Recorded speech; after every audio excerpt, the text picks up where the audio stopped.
Hi, everybody. Welcome to another edition of Eye on Oshkosh. I'm your host, Cheryl Hentz. Very pleased to be joined tonight by someone that I've been talking with a lot lately.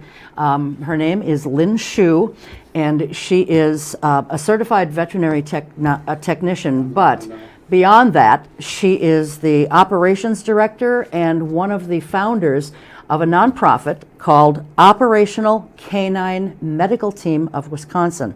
And she is here with her dog, who is a training dog.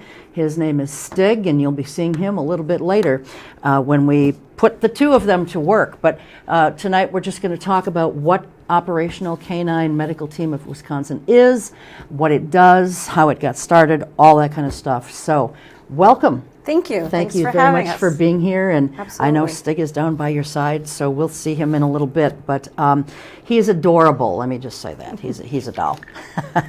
So this Operational Canine Medical Team of Wisconsin was founded in 2020 by you, a vet, Dr. Lisa Converse, and another certified veterinarian technician, Chris Eggleston. Correct. Am I pronouncing her name right? Absolutely. Okay. So, and by the way, if you live in the Oshkosh area and you get the Oshkosh Herald, I will just let you know to be on the lookout for an article on this wonderful nonprofit and the work they do coming out in the Wednesday, January 10th issue.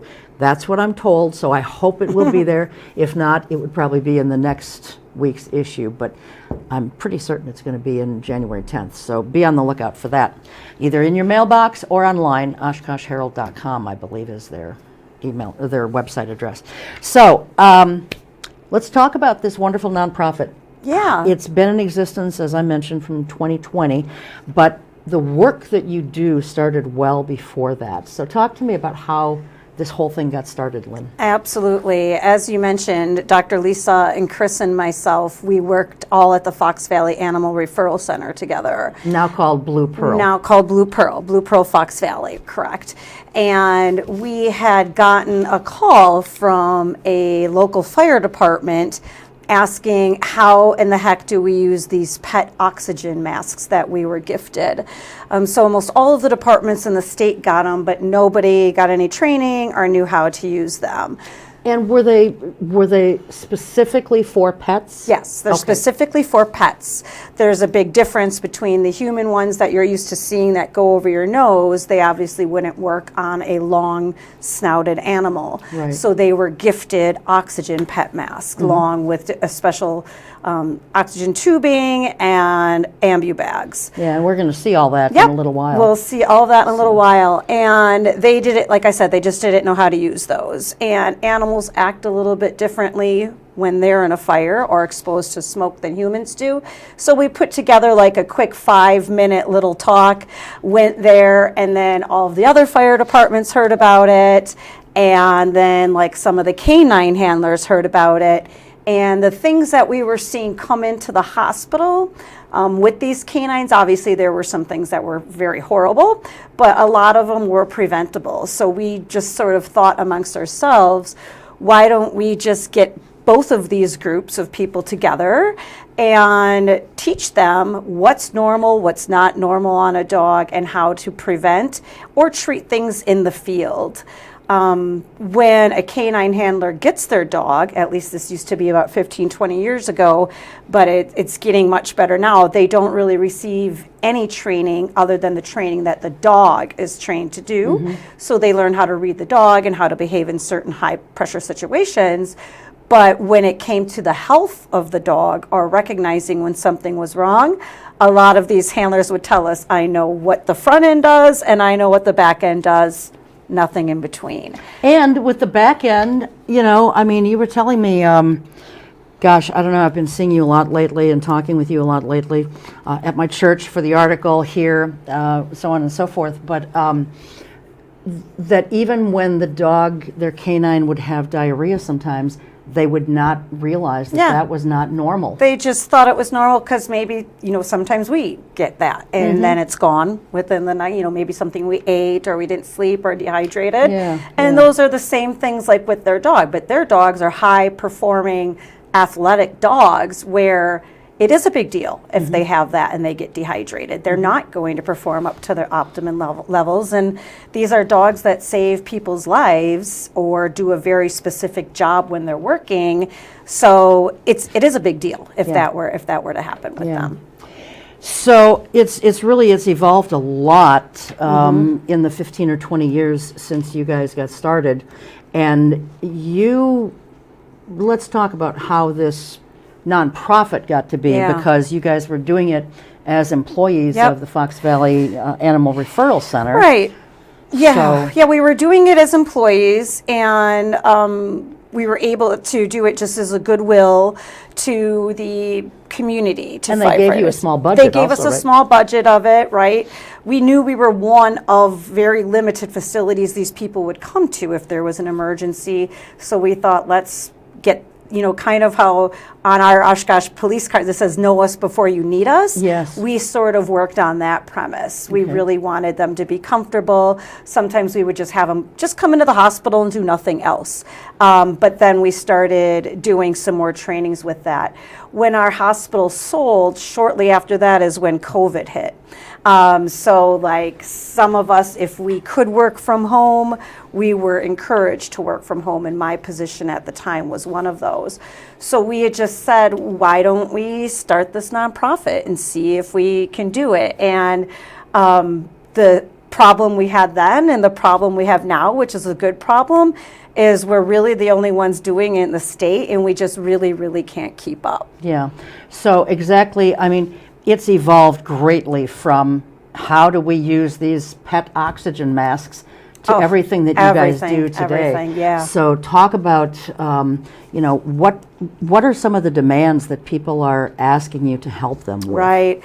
Well, part of what we've always done and why we've remained a nonprofit is so we, as the needs change, we change our education, we change what we're teaching, we change what we can maybe try and prevent or add to the things that we can prevent. Heat stroke is still the #1 killer of these dogs, then followed by gunshot or stabbing, which would be considered technically bleeding wounds.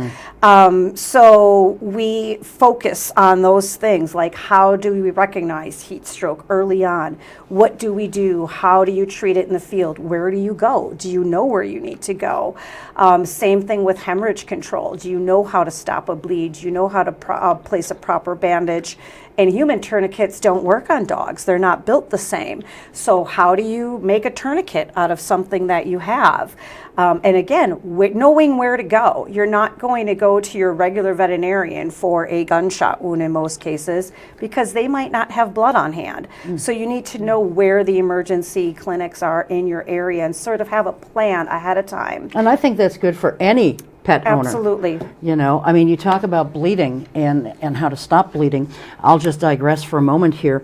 My golden retriever mix, who passed very sadly in July, he, shortly after we got him, he cut his ear on something. And we're trying to stop the bleeding, and we used like quick stop, the stuff like a styptic type powder. And we thought we'd had it stopped. But the very moment that he started moving or he'd shake his head, that earlobe would start bleeding again. And I said, we can't stop this. So we wrapped it up as best we could. We put him in the car, came up to you guys. And you guys, it required a couple of stitches. I can't remember if it was 2 or 4, but it needed some stitches. And the mistake that we had been making, but now we know better, hopefully we'll never have to use this knowledge again, but you guys actually wrapped it so the ear was right up against the head. Right. So that it couldn't flap. Right. If he shook his head, it couldn't flap. That's a great example because that's a common injury. So that's one of the things and that it's one we of the teach hardest them. ones to stop bleeding. That's exact. I think there's a photo in the presentation you'll see later where it is actually a head bandage, because we have these guys show them that this will happen to you at some time in your career. You need to know how to place an ear bandage. It is the toughest one, especially since you're near the business end of the mouth there, snapping at you. And Dogs don't want their ears wrapped up, especially these dogs when it happens either in training or at work. Their energy level is super high, their drive is super high. The last thing they want is someone messing with their head. That's for sure. Absolutely.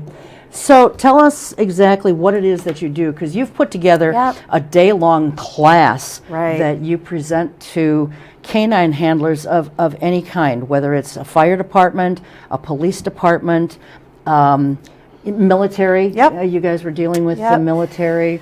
Any place a canine dog is, and also facility dogs. If they're different, they're not out in the field, they're not being exposed to things, but you do offer this for facility dogs as well. Absolutely. Well, what we do is we hold 4 classes around the state. We try to hold 4 around the state per year. Per year. Okay. Now, mind you, it might not sound like it's a lot, but all of our volunteers are all volunteers. Nobody is paid, and they all work in the veterinary industry. We have a couple of people who come that don't work just to help us with handling dogs, setting up, walking the dogs, doing those sort of things. But we try and cover 1 location north, 1 south, 1 east, 1 west. And in addition to that, we are available to all of the canine handlers that attend the Wisconsin Law Enforcement Canine Handler Association meeting, because we can get about 150 dogs at one crack. So we can really focus on the working canines. In addition to those classes and that conference, we will go to a training, if we are allowed to, where we might get 16, 17 dogs that are there from about 5 or 6 counties that are sometimes very rural. So that's really nice because we can see those dogs then. And then what we do at the training ones is we will do an exam. If we hadn't done it on the dog, we will dispense a medication called Clever that induces vomiting. There's a great nonprofit called Emma Loves Dogs that every year they give us a grant so we can provide that, but they need to be examined by a veterinarian. So we have to see their dog to be able to dispense that drug for them. This past year in September of 2023, we started blood typing dogs. So the handlers will know what type of blood their dog has in case they ever need to go to an emergency clinic. And in addition to that, we formed these law enforcement canine cards that has that information on them for them. So it has... Can you try zooming in on this, if you don't mind, so that we can kind of, I don't know how... So this card has the dog's emergency drug doses. There we go. So if a ambulance or a firefighter, a fire truck rolls up, and these are human drugs that are also used on dogs, it has their doses pre-calculated for them. It has their fluid rate pre-calculated for them. It has what a canine's vitals are, where the blood point, the pressure points are versus where they are in a human to place a tourniquet, and how to do CPR, as well as the canine handler's name and information. So we tell our canine handlers to place this on their visor, and then when we train combo groups that have firefighter, EMS, and ambulance, there we tell them this is where their card is, and then we show them what it looks like. And then we always run a scenario that has them using this, so they get used to pulling out and using it. Sure. I'm smiling at at your dog Stig over here, because there's a monitor. He sees himself. And he's watching us, on you in particular, on TV. It's just so cute. He's a smart one. He is a smart boy. So in the classes, we teach everything from basic. We always start out with a history of who we are and what we do. We talk about certain legislation that we've worked on and what we're currently working on. And then it starts out with just tip to tail. We teach them how to look at from the dog from the front to the back, what's normal, what's not normal, where to find a heart rate, where to find their pulse, what should their eyes look like, what should their gums look like, what should their ears smell like, what should their skin feel like. So that's about the first part of it. And it's very important that they get used to doing that, because so many of these common injuries are either at the face or the feet. You know, and so we teach them how to do, like you had talked about, the ear bandage. We teach them how to do foot bandages. It's very easy to place a bandage that can actually do more damage than good on a dog by placing it too tight, or using things, you know, some people we've seen use duct tape. I mean, these guys have fur. How are you going to get that off? It would hurt coming off of us, let alone them. Wow. So, you know, we go over all of those things with them, and then we do some very, very advanced stuff with them as well. Sure.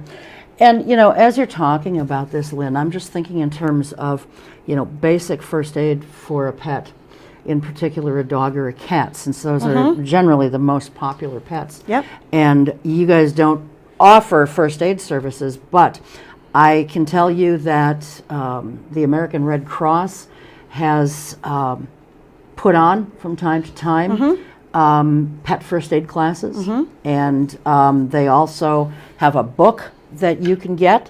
There's a kennel club up near the Menasha Appleton area. I can't think of the name Winning of it. Amy. Yes, yes, thank you. I've taken a pet first aid class there twice, because it's amazing how much you forget, and it's good to keep some of that stuff fresh in your mind. So I've taken that twice and once through the American Red Cross. But also, just for people's general idea and knowledge, if you have a smartphone, you can go and download. It's a free app. The American Red Cross puts it out, and it is a first aid app that tells you everything that you need to know if something happens to your pet, short of having to take it to a facility such as where Lyn works. But it's a great app, and I think it's better to know things before something happens. Absolutely, and that's what our hope is that we just continue to educate, to train, and, you know, Dr. Lisa Converse is a boarded criticalist, so she stays on top of everything new that's happening. I'd hate to guess how many journals she reads and how much continuing education she goes to. And she trains all around the United States with other groups such as ours. So there is a standard of how to teach this and who teaches it.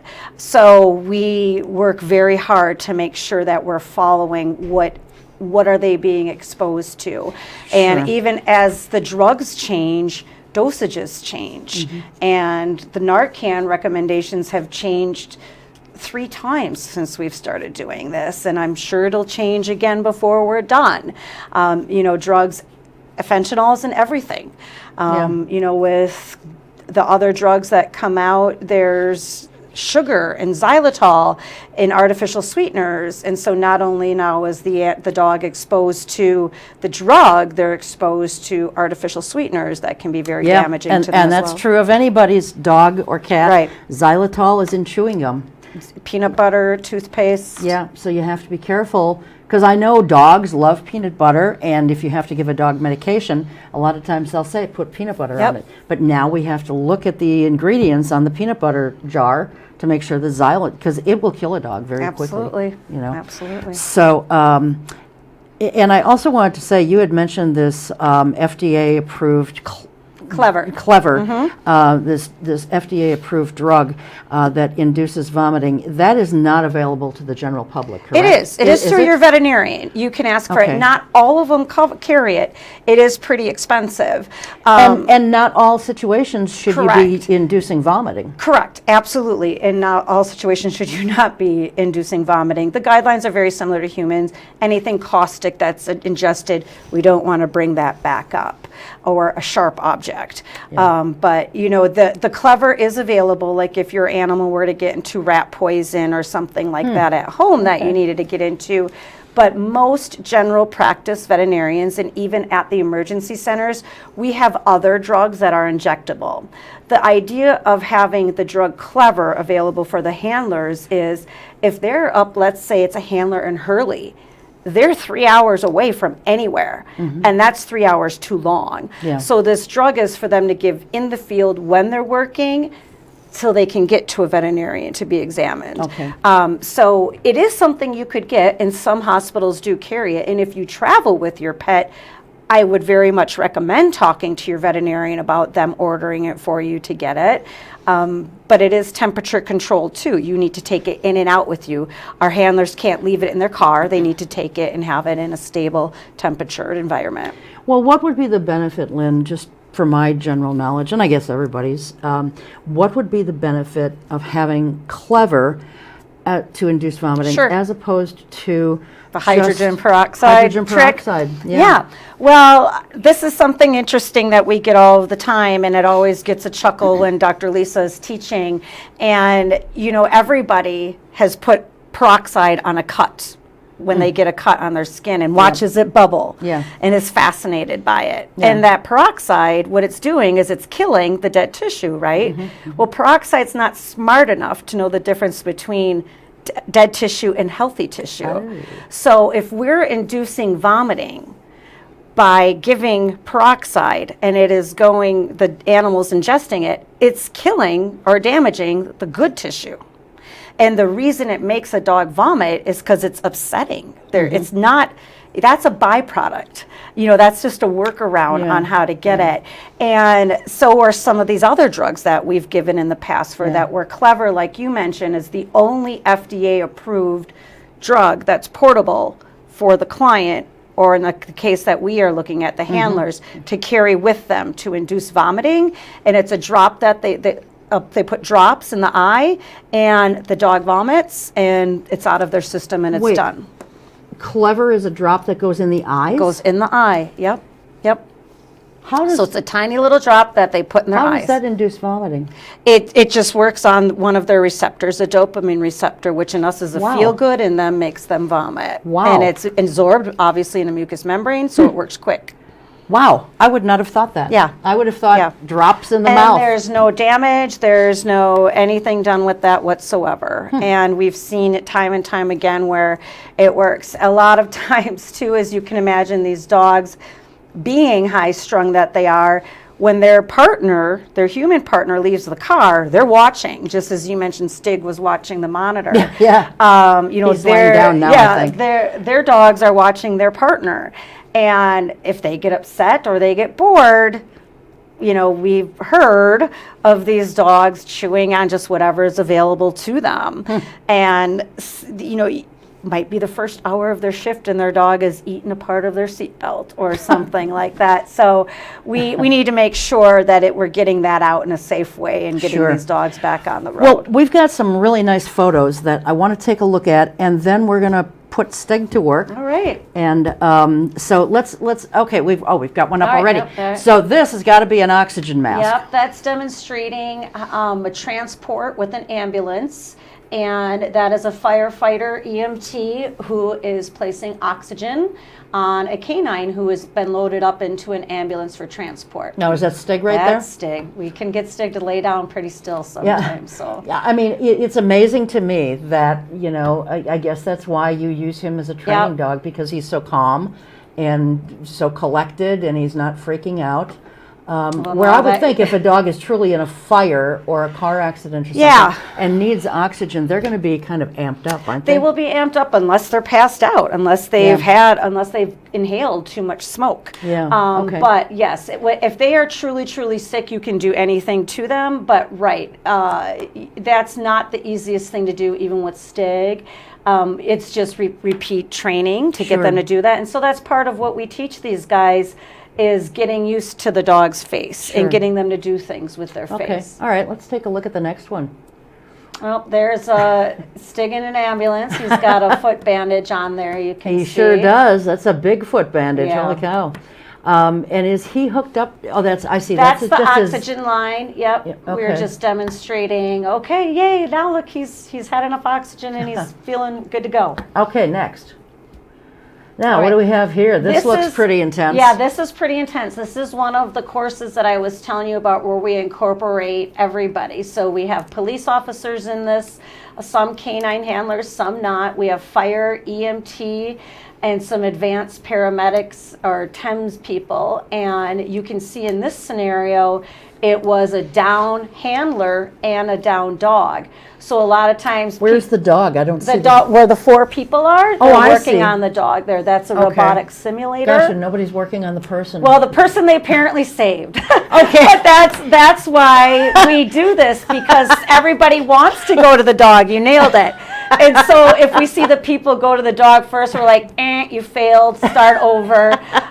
You've got to treat the human first. And so we were really lucky. This is a human simulator that bleeds and does all of these things just like Really? our canine You one can get does. simulators like that? Wow. Yes, that was not ours. That was this is up in Merrill, and that was theirs. That the gentleman that you see standing, he's in charge of that. So he sort of ran the human one, and then Dr. Lisa was running the dog one. And it looks like on that dummy there, that simulator, it looks like the human one. Yep. It looks like there might be a gunshot Yep. on the leg. Yep, we can make them and bleed. simulated Yep, blood there on the floor. Absolutely. We can make Wow. both of these simulators bleed.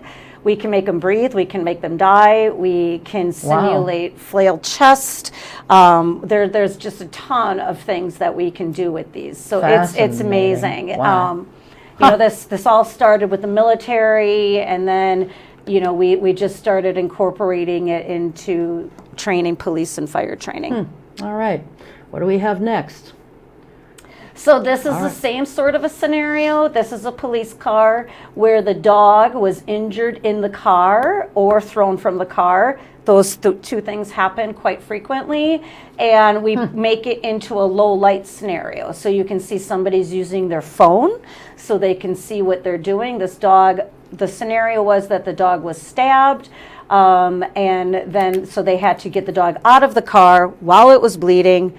So that, some things they would have to do is muzzle the dog, get him out of the car safely, and then start working on it in a low light scenario. So let me just interject here for a moment, and we can stop the pictures for right now, because I've got a question that I want to ask. So in a situation like that, is the officer typically going to have that many people around? No. So what would, if it's just the dog and his or her handler? You bring up a very good question, and it's exactly why when we run our classes, that's why we like to have a mix of everybody. We like to have the canine handlers there, the other police officers there or sheriff's deputies, as well as fire and EMS, because we encourage them to go to each other's trainings. When we're at a training like this, we'll have the canine handlers show the firefighters and ambulance people how to get the dog out of their car, or how to get the dog away from them if they're injured. Because the first thing they're going to want to do is the dog's not going to want to leave their handler, their person.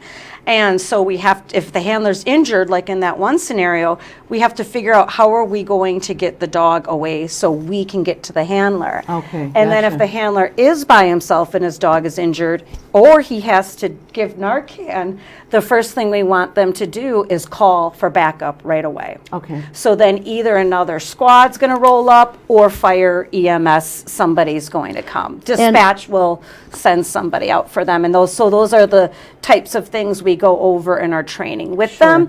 And we use, like you saw Todd in one of those, he is a firefighter. So because we are all from the veterinary side of things, we always get advice from police, fire, because we don't want to be saying something that would never ever happen. In what kind of a situation would a canine need Narcan? If he were on a drug search, a drug sniff, All and right. found some drugs and accidentally inhaled them, Oh, or if okay. it's an aerosol. There's been cases where police have rolled up, opened a trunk, and not even touched it, and there was just such a large quantity that the human handler's gone Okay. down. So the dog would be doing that as well. They use their nose as a tool to find these drugs. Okay, let's go back to the photos and see what else we have here. Oh, this is a conference that I was telling you about, the Wisconsin Oh, look, law his head is enforcement. wrapped, his He's got ears an wrapped. ear bandage, yep.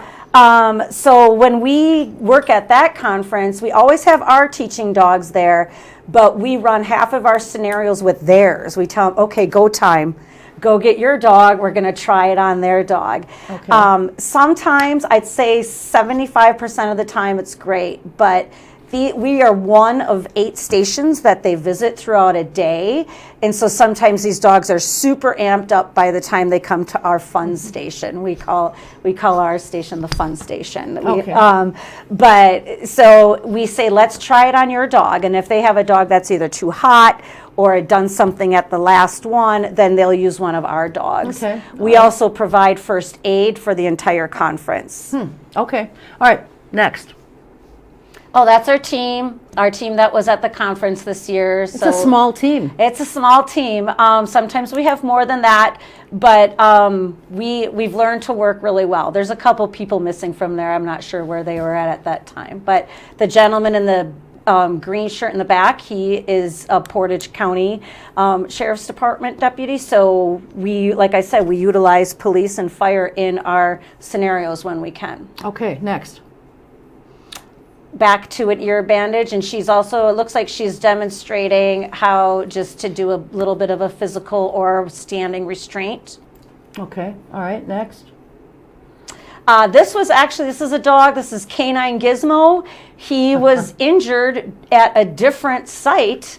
And He was truly injured? He was truly Okay. injured. All right. He was truly injured. He was doing a water scenario and cut both of the inside of his back legs. Ooh. And so we were able to sedate him and clean up that laceration and sew him up and get him back on. He was ready to go the next day. So we that is a real life photo. That's a real I mean, they're life- all real life Yep. photos, but he was injured during the training, or Yep. he He was injured at a different station, and then we said, bring him over to us. We've got everything we need. And this is Rachel in the red. She is a 4th year. She'll be graduating from veterinary school this year. She's one of our volunteers. Todd is the firefighter in the back. And I think that's Dr. Brian Darkow from Countryside Veterinary Services restraining the dog. And It's a good thing you guys were there. Yeah, yeah, You know. yeah. Okay. Next. Oh, there's just a view of that. So we're just Okay. restraining him. That's our little makeshift disinfectant bowl that we made there to flush it out with. And we had actually Dr. Becky Johnson from the University of Madison. She's an anesthesiologist. She was there monitoring, so we were able to Wow. get this dog anesthetized and get him on some good drugs so he was feeling good. We were able to dispense antibiotics. We called his regular veterinarian to let him know what was going on. So when the conference was over the next day or the day after that, Gizmo could continue to work throughout the conference, and he could go see his veterinarian for a checkup and get more antibiotics if needed, and All right. get his stitches taken out. Okay. Let's see the next one. Same thing. Same thing. Yeah. Okay. Just another angle. Yeah. All right. Next. Oh, this is a young woman from Oshkosh. She's a very new handler, and this is her giant German Shepherd that she got. This is a perfect example of, she got this dog. She'd been wanting to be a handler her whole life and really didn't know, wow, how powerful these dogs are and how to restrain them, and how so much of this is just building that bond between you and the dog and getting the dog to trust you. So we were just working on simple restraints. I believe what she's doing in this photo is using the dog's leash to make a makeshift muzzle and just getting the dog comfortable with her being in its face and Okay. touching its face. Okay. Next. We are teaching how to do lateral restraint on their own dogs. So these are just different. This is Minot is our volunteer, and she's a technician, and technicians are very picky about how dogs are restrained. So she's just showing him, if you can restrain your dog this way, when you have to go to the veterinarian or somebody else has to come and work on your dog in the field, this is how you can make sure you're not going to get bit and she's not going to get bit. Okay. All right. Next. Oh, just somebody taking a break. We always have to get photos of these beautiful, beautiful dogs. All right. Next. Oh, that's Dr. Becky Johnson, who I was telling you about. The dogs, believe it or not, they remember us. That's a tall dog. That's a very tall dog. Or she's very short. I don't know which. She's taller than I am. But these dogs, this is a dog she's worked on at the university, and she knows. Wow. I think she knows the handler personally. And so they know us, and they come up and give us hugs, and Wow. I think they sort of remember us, and sometimes their handlers get a little upset because we seem to get all the love, and they get all the, just like when you, with your own, they're always best behaved with somebody else. Absolutely. All right, next. Oh my God, look at Yeah. that. So Manoa is demonstrating, we call it a fireman carry. She calls this scarf time. This is Rooster, her little boy. Rooster? Yep. Okay. So he's a German Shepherd mixed with something. And so we always just give these people different ways to carry an animal out that, obviously in a veterinary setting, we have no reason for carrying an animal this way. I don't even know how you would get She an just animal picks to that do that. little guy up and does it. Wow. I don't know. Holy cow. My son can do it with Stig. I don't even try. I don't need to. All right, next. I think we're just back to the same Yeah, that guy. looks like the same shot. Okay, Yeah. next. And this is Miss Greta. Greta's another one of our teaching dogs. She's a 2-year-old German Shepherd. I forgot why she was banned to the vehicle for a little while.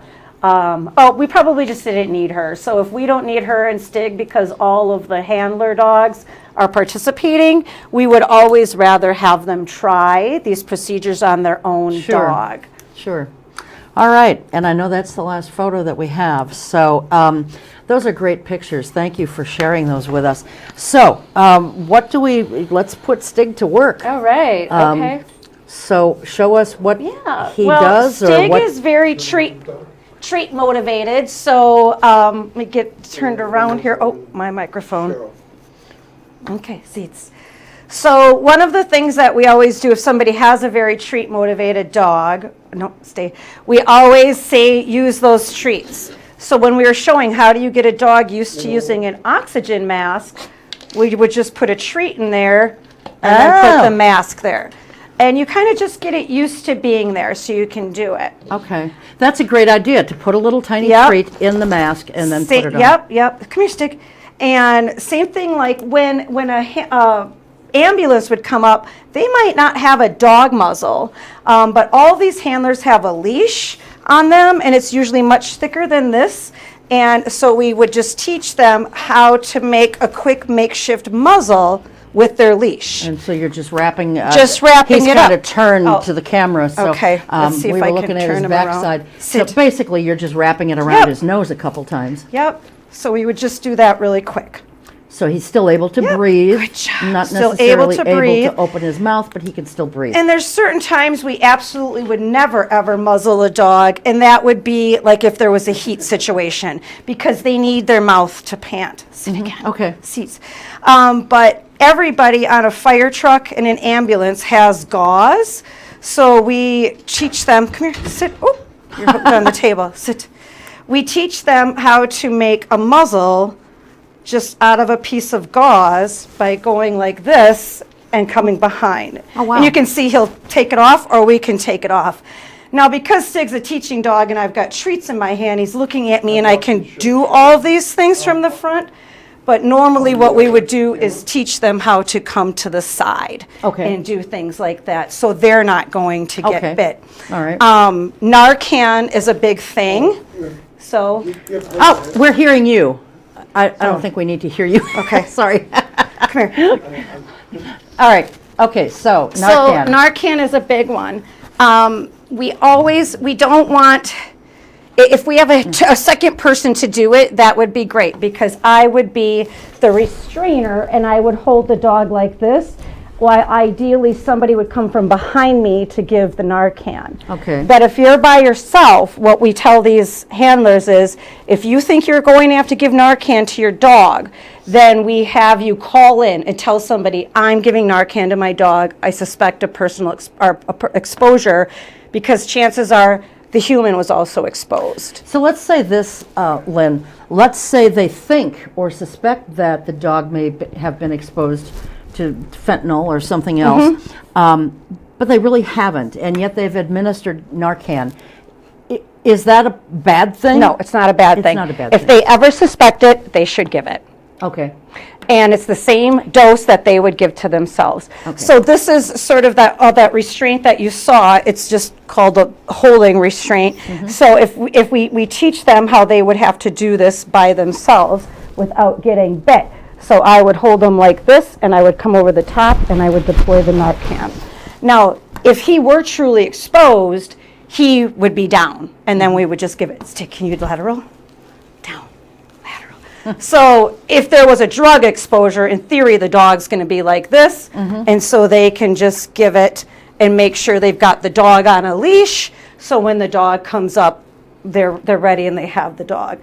But these are the sorts of things that we even teach them, and we just teach them that restraint, because it's important for them to be able to physical their dog when it's laying down. I'm sorry, pal. Physical their dog when they're laying down and look at it and see what's normal and what's not normal. And we tell them just make it fun. So from here is where we would show them how to take a femoral pulse. This is the best place to find a pulse. We show them if they pull up the point of the elbow, this is about the best place that they would find the heart rate, as well as where they would do CPR compressions if they needed to do CPR. We show them how to look inside their dog's mouth for their mucous membrane colors, look in their eyes, look in their ears, be able to grab their feet. Just kind of, we tell them, make it a game. I don't know one dog that doesn't like a belly rub. And so we always start with that, but then we say, when you're doing this and you're going flat like this, if this were a long-haired German Shepherd, we wouldn't see cuts or scrapes. So we show them you have to go back up the opposite way against it, because you would probably feel it if you didn't see it. So those are the sort of things, and they might not know what's normal or what's not normal. But that's part of what you teach them. That's part of what we teach them, and we have them do all of this on a breakout. We have them, extend their legs, and we show them what certain joints are and where their veins are, and where we would get venous access if we needed to place a catheter, or if we needed to place a bone catheter, which is called an intraosseous catheter, where we would put that. Jeez, you're all well, I think that these are good things for any pet owner. To, you should sit. This is my belief, because I've been a dog owner my entire life. I just think that it's very good to maybe once a week or once a month or once every couple of weeks, just do a once over on your dog. I just found a little tiny lump on my dog's back tonight. I'm not worried about it because it moves with the skin. I can pick it up and it's in the skin. So I think it's just a little sebaceous cyst. Right. But nonetheless, if you massage and feel your dog on a regular basis, you can find things like that. Well, right. And again, we just tell them, because like right here, Stig is missing a little skin from a scratch. Okay, well, I know that should come back in a couple days. If it doesn't, and all of a sudden there is something more there, I know I've got to worry about it. The other day, I went like this just looking at his eye, and he had conjunctivitis. His white part of his eye, which is called the sclera, was all red. It wasn't in both eyes, but it was in one. So I knew I needed to get him in and get him looked at. And same thing with the ears. An ear shouldn't feel fat. It shouldn't feel hot. If they have an infection, it might feel hot. You should be able to give it a smell, and it shouldn't smell dirty. It shouldn't smell sweet. Those are all signs of something else going on. Feeling your dog. We teach them too, this is really simple, but people always do it wrong, is if you have to pick up their feet, you want to pick it up in a natural position versus pulling it out. Here, let me do something where you don't like it. Because this is natural. Okay, yep. But if I pulled it like that, it's hurting. Oh, and he made a noise. Yeah. Yep. Yeah. He let you know. Yeah, they don't like it. Also, same thing with the tail. If you ever have to pick up the tail to look under or around, you pick it up by the base, not by the end. Good point. They have nerves that go all the way down to the end of it. Yep. So you just pick it up at the base, and then you look at it. But again, like if I had to pick up his foot, I want to do it nice and natural and not extend it out. It hurts. Yeah. How old is Stig, and what kind of dog is he? Stig he just turned 5 on November 17th. Yay, happy birthday, Stig. He, up pretty. Ah. Stig is a Belgian Malinois. He's had several jobs. He was a washed out police dog. So he was too social. Hard to tell, I know, right?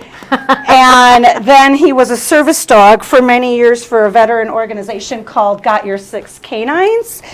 You got him over there? He's going to visit Gary Roxanne, that's and fine. Roxanne. So then he was a PTSD service dog for a veterans program. And when that program was adopted by another one, the Fourth Who of Wisconsin, I was Stig's person that sort of took around and did demonstrations. Yeah. They let me purchase him for $1, and he's been our education dog. For $1, Yep, wow. ever since. Since about I've had him since he was 8 months old. And so we've done like 2 or 3 different jobs together. Okay.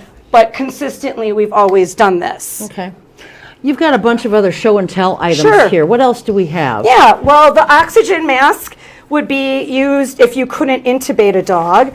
This is an endotracheal tube, so if he weren't breathing, we would put this and we would intubate him. This would go down his trachea, and it would attach to this, which is called an ambu bag, and then so we can breathe for them. Okay. A lot of times, if that's not available, this is just oxygen hose. It's the same thing. Okay. You can see this isn't going to work because his nostrils are different than ours are. Yep. But we could still hook it up and do what's called flow by oxygen, so they could just get that. This is just a commercial muzzle that we recommend everybody have in case your dog is injured. And then this is just what's called an IFAC that they can put, handlers can put anything in from a chest seal. This is a SWAT T tourniquet for humans, but it works pretty good on dogs if we Okay. need to use it. It's the one we found, the only one that kind of works for dogs. And then we just have them pack that with different kind of gauze and bandage material. And then this is just a needle in case they had to ever choke harm their dog, either the chest or the abdomen, for doing a needle decompression. So the handlers do not get this unless they've been trained by us and on our robotic simulator that you saw. So all of this is obviously stuff that you show, demonstrate, and recommend that canine handlers Right. have at their disposal. Correct. For whatever. But some of these things are things that any pet owner should have. Right. Like- Bandage like- material yep. for sure, saline muzzle. solution, a muzzle. And you can buy pet first aid kits, and I highly recommend it. You can make your own. You can make your own. And if anyone's interested in making their own, they can certainly contact me at ionoshkosh@gmail.com, and I can email you the list of the things that go in it. But it's so much easier to just buy one. Right. The American Red Cross sells them. Yep. You can get them anywhere. And in the Red Cross book, I know they have the list of recommended items. Yeah. I do believe hydrogen peroxide is still on that list. It's still a lot of people. If you asked 10 people, 7 of them will tell you about hydrogen peroxide. Yeah. But when you know more, when you know better, you do better. So. Yeah. Well, I know I had to use hydrogen peroxide one time. One of my dogs was a young pup, and she hadn't even been able to get up on the bed yet. And at that time, my better half was using earplugs to sleep at night, or sleep during the day because of third shift work. But so they were in a sealed Ziploc baggie, and I'm sitting in my office working, and all of a sudden I hear this crunching kind of noise, and I thought, what is that? Well, here Echo had figured out a way to get up on the bed. She had finally reached that point, and she got that baggie, and she was eating all these earplugs. Well, they were the kind that expand. Oh. And right. so I don't remember if we called you at the animal, because it was then still the Animal Referral Center. I can't remember if we called you guys or if I called the Poison Control Center, which is an 800 number, which I highly recommend people have that at their disposal Absolutely. also. I called one of the two, and they said, do you have hydrogen peroxide?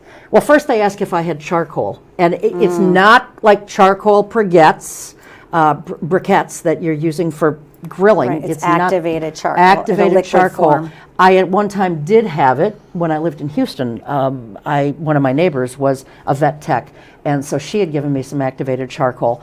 But no, I didn't have any. And they said, how much does the dog weigh? And I said, approximately this.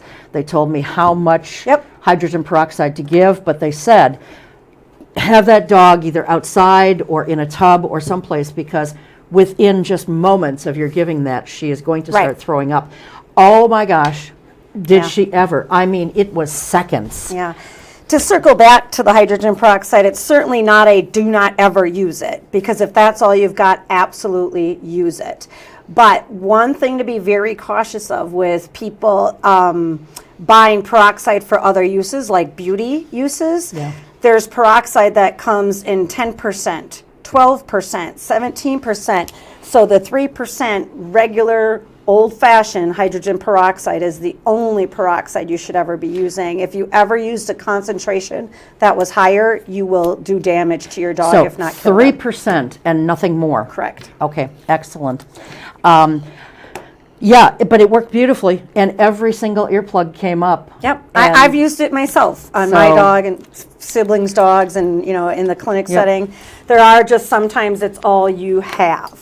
Yeah. But we just try, and that if there's was- something that was the that's case. available that's better, Yeah. and certainly FDA approved, that's what we're going to recommend Sure. as the standard. So you mentioned before about legislation Mm-hmm. that you guys work on. Let's talk a little bit about that, because I think we've only got about 12 or 13 minutes Sure. left. I know that you guys were very instrumental in passing Bill 435. That's It was Senate Bill 435, and then when it passed by both the Senate and the House, of course, Right. it's, I don't know if they called it an assembly bill or whatever, but it was Senate Bill 435. And that passed in 2018, right? Yep. I think it says 2017 on the bill, but it passed in actually 2018. Probably that's when it was created. Right. But so it passed now almost 5 or 6 years ago. Hard to believe this is 2024 already. And by the way, Happy New Year to everybody. We're taping this on the 4th of January, so it's still new. It's still a new year that we can say Happy New Year. Happy New Year. But so tell us what that bill did. Yeah, what that bill allows us to do, there's only about, I want to say 17 states that have a treatment bill. And what this treatment bill allows firefighters, first responders to do is if they roll up on a scene, whether it's a fire, a car rollover, or if there's an incident where a police canine is involved, it allows them, once they have confirmed all human life is fine, there's nothing they need to work on with them, that they may treat the animal, and this goes for cats too, treat the animal to the level that they are trained at in the human equivalent. Okay. So obviously an EMR isn't going to be able to do the same thing as a SWAT medic, or a paramedic.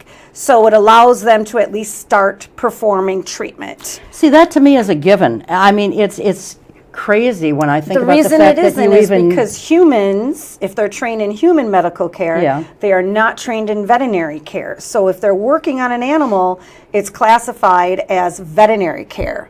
So that's why it was left vague to say that if you are trained to the level of that, then that's the level you can. Yeah. And the part that here in Wisconsin that we worked very hard, Dr. Lisa worked very hard to make sure was in this bill, it states that you can also decline.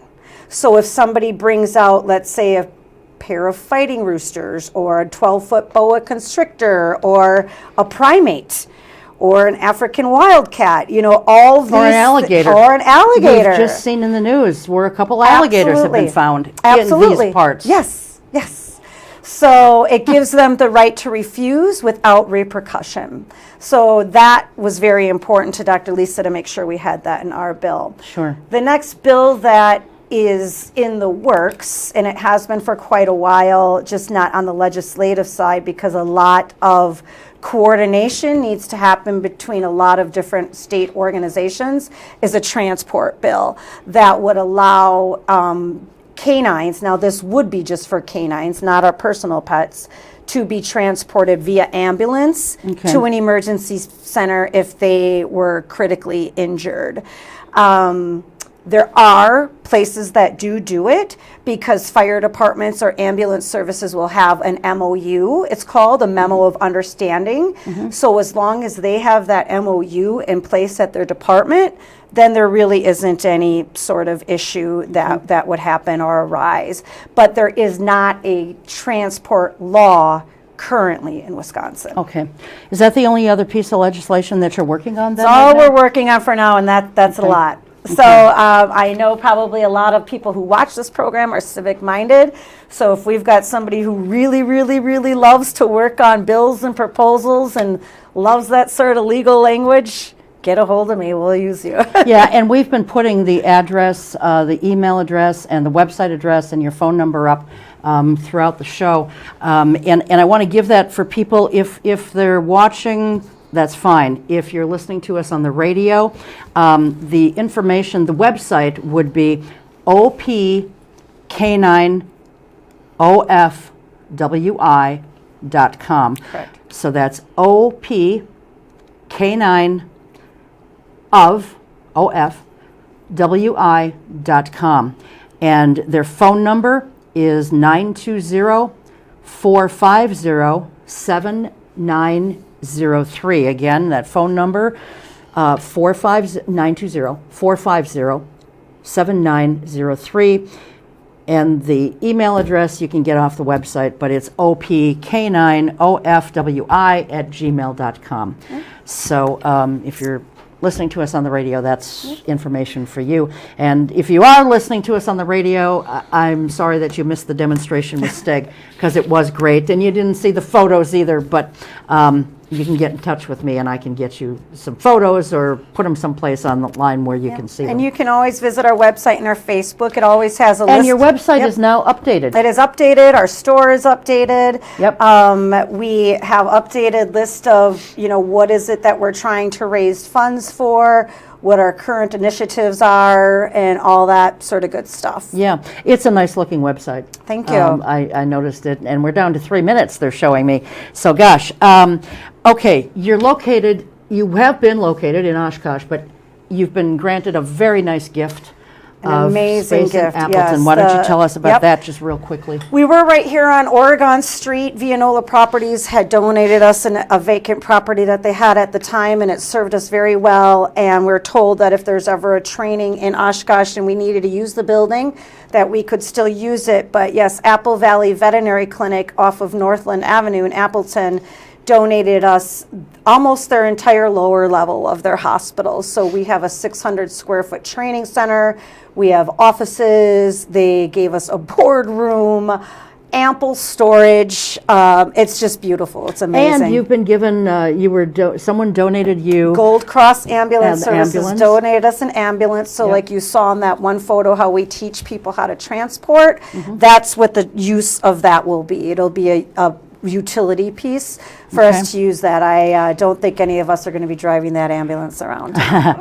Okay, I know that like any nonprofit, you guys need volunteers. But this is hard work. Hard work. It's not for someone who's got mobility issues or something Correct. like that. But if somebody is interested in volunteering with you guys, you want them to just get in touch Yeah, with they you could through just the get on email or touch the with us through website or- email, website, Facebook. All of the email comes to me. The phone number is mine. We do You're on have Facebook also? Yep. Where do they find you on Facebook? Just the name? just the group? name. Yep, Okay, all Wisconsin right. Up Canine. And if they go to our website, it'll have a link to Facebook too, Okay. and vice versa.